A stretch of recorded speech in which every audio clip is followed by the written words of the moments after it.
কিরে কোথায় যাচ্ছিস তুই? আরে সৌরভ একটু টেনশনে আছে। কিসের টেনশন? আরে তোমার পিপিআর করতে দিয়েছিলাম, ব্যাকলগ চলে এসেছে সৌরভদা। ও আচ্ছা আচ্ছা, তো এখন কি মানে টেনশনটা কি?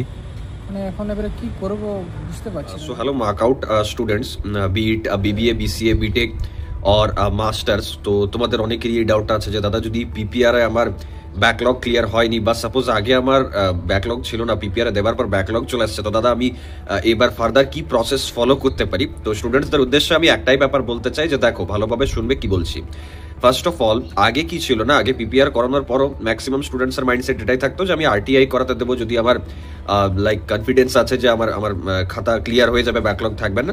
তো সেখানে আরটিআর প্রসেস করতো অনেকে, আগেও আমি শুনেছি অনেকজনের মুখ থেকে। বাট রিসেন্টলি মানে লাস্ট সেমিস্টারের যে পিপিআর এর রেজাল্টটা বেরিয়েছিল না, মানে এর আগের যে পিপিআর এর রেজাল্টটা, তো তখন একটা জিনিস মেনশন ছিল যে এটাই ফাইনাল প্রসেস, মানে মার্কআউটের ওটা অফিসিয়াল একটা নোটিশে মেনশন ছিল যে এটাই ফাইনাল প্রসেস, এরপরে ফার্দার আর কোনো স্টেপস থাকবে না খাতা রিভিউ করার। তো ইনডিরেক্টলি তার মানে এটাই বলা হয়েছে। এবার গল্পটা হচ্ছে আরটিআই প্রসেস যেটা, সেটা এক ধরনের লিগাল প্রসেস, ঠিক আছে? এবার আমি বলছি না যে ওটা করা উচিত নয় বা করা উচিত, বা ওটা কিভাবে করবে না করবে, সেটা তোমরা কলেজের সাথে কন্ট্যাক্ট করে মানে যেতে পারো, কারণ ওটা এক ধরনের লিগাল জিনিস চলে গেল, একাডেমিক্সের ব্যাপারই নয়, ওটা লিগাল ব্যাপার হয়ে গেল। সেখানেও কিছু স্টুডেন্ট, মানে লাস্ট সেমিস্টারের কথা বলছি, কিছু স্টুডেন্টস মানে আরটিআই করানোর পরও দেখা গেছে যে খাতা যখন সে চেক করছে লাইভে এসে পর, তখন নাকি অর্ধেক জায়গায় তার ভুল বা মানে চ্যালেঞ্জ করতে গিয়ে উল্টো নিজেই ফেসে গেছে, এরকম কিন্তু হয়েছে। ওকে, তো আমি একটাই ব্যাপার বলবো, আমি এখানে কাউকে বারণও করছি না বা প্রমোটও করছি না যে কেউ আরটিআই করো বা কেউ আরটিআই করবে না। আমি শুধু এটাই বলবো যে যদি তুমি কনফিডেন্স আছে তোমার তুমি যদি কনফিডেন্ট হয় না, কারণ অনেকে কি হয় না, 10 জন বলছে বলে আমিও বলছি আমার তো পরীক্ষা দারুণ গেছিল, মার্কআউট ফালতু, মার্কআউট খাতা চেক করো না, অথচ আমি পরীক্ষার আগের দিন রাতে মানে বইটা খুলেছি একবার, তারপর পরের দিন পরীক্ষা দিতে গেছি, তারপর চিৎকার করছি, যেটা সত্যি কথা আমি সেটা বলছি। হ্যাঁ, এবার এখানে অনেকে এরকমও আছে যে সত্যি ভালোভাবে প্রিপারেশন করে এক্সাম দিতে গেছিল।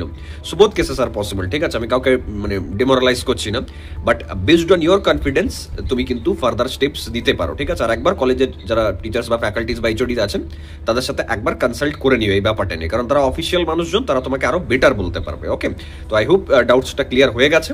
দেখা হচ্ছে নেক্সট ভিডিওতে। আর নেক্সট সেমিস্টার অনওয়ার্ডস যদি একটু ভালোভাবে প্রিপারেশন করে পরীক্ষা দিতে যাও, কারণ দেখো তোমার কাছে অনেকগুলো স্টেপস আছে, যদি ভালোভাবে প্রিপারেশন করে পরীক্ষা দিতে যাও, পরীক্ষাটা যথেষ্ট মানে তুমি ভালো দিতে পারছো, পরীক্ষা যদি ভালো হয়, যদি ব্যাকলগ আসো, পিপিআর থাকবে, তারপর যদি ধরো চ্যালেঞ্জও করতে চাও না ফার্দার, তো পরীক্ষাটা তো ভালো দিতে হবে যে আমি ফুল কনফিডেন্স আছে আমার, আমি জানি আমি পরীক্ষা দিচ্ছি, যাকে ইচ্ছা ডাকো। তো এই ব্যাপারটা যেন থাকে, তবেই এইসব প্রসেসে এগোনে যেতে পারবে। এইসব প্রসেসে তখনই এগোবে যখন নিজে ভালোভাবে প্রিপারেশন করে এক্সাম দেবে। ওকে, তো চলো দেখা হচ্ছে নেক্সট ভিডিওতে। আর যারা যারা কোর্স এনরোল হতে চাইছো, অ্যাপ ডাউনলোড করে নাও সৌরভ চক্রবর্তী, বা ওয়েবসাইট থেকেও ডিরেক্টলি কোর্স এনরোল হয়ে যেতে পারো। Thank you.